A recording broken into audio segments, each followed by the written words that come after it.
The reason I'm doing SpaceX is not due to some childhood epiphany or because I think this is the highest return on investment way to spend money. I think starting a rocket company is an unusual thing to do and pretty risky. But I'm a big believer in us becoming a space-sparing civilization and ultimately extending life beyond Earth. When I was in college, I try to think, what are the really big problems that face the world, that which will most affect the future of humanity? And the three that I thought were the most important were the internet, transition to a sustainable energy economy, and the third was space exploration, in particular making life multiplanetary.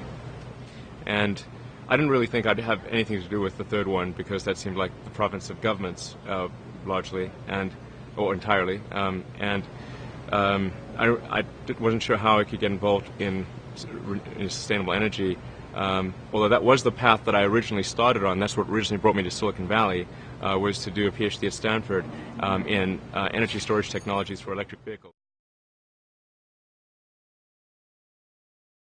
It is easy to get somewhat blasé about a rocket factory if you're here every day.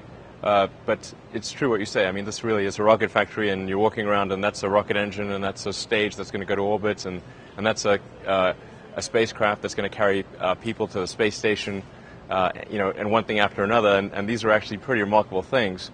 But I have to remind myself of that from time to time, because as I walk around, all I tend to see are, oh, we've got to fix that, we've got to improve this, we've got to change that design. So I have to sort of bring myself back, think about the big picture, and remind myself that this is actually pretty cool, unusual stuff. Well, you have to look at what's the definition of an ordinary person. I probably wasn't that ordinary, but my lack of ordinariness did not manifest itself until later in life, or wasn't all that obvious. But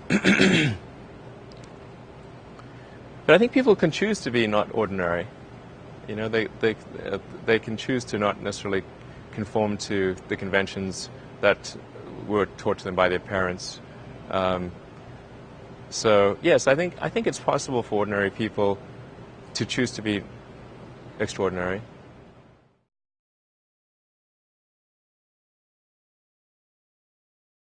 Well, I think it's really a mindset. You have to decide we're going to try to do things differently. Well, provided that they're better. You shouldn't do things differently just because they're different. They need to be different and better. But I think you just have to sort of decide. Let's think beyond the normal stuff and have an environment where that sort of thinking is encouraged and rewarded, and where it's okay to fail as well. Because when you try new things, you try this idea, that idea.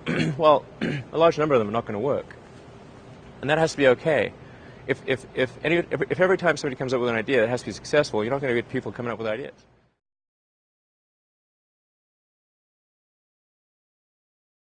Well, I try to make it a really fun place to work, really enjoyable, and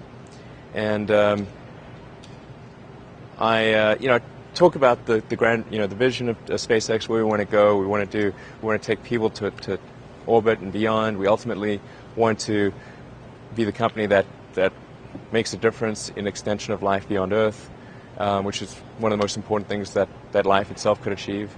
And so you construct this like there's this great holy grail potential in the future.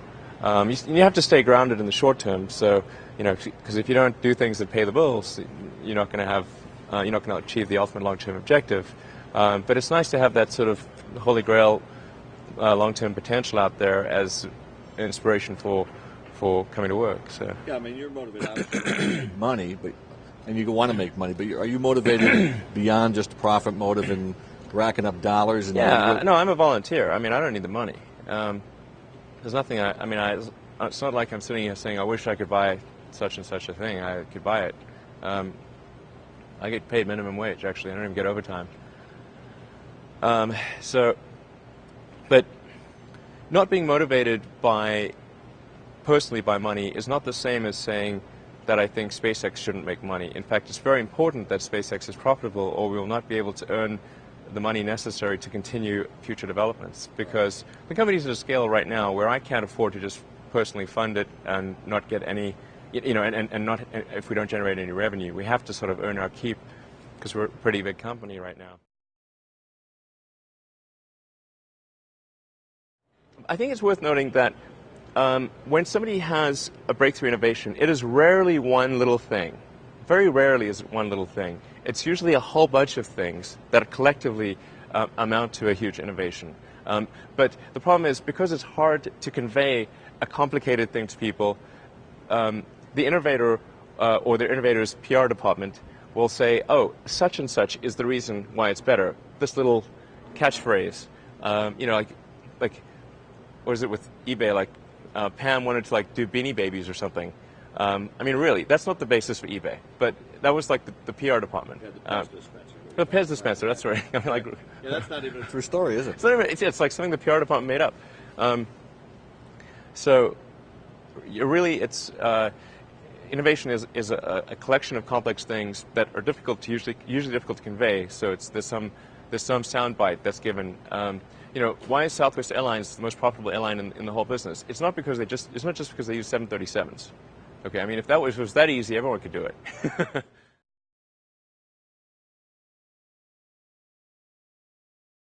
Well, it's like the Nike slogan, just do it.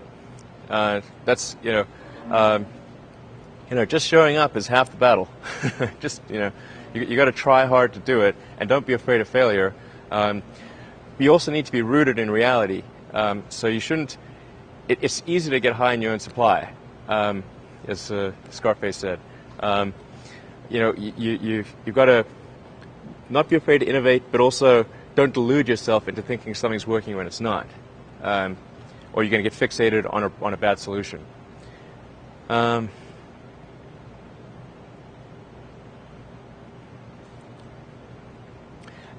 and I think also just don't be afraid of new arenas. You can get a book, you can learn something, and experiment with your hands, and just make it happen. Find a way or make a way to get something done.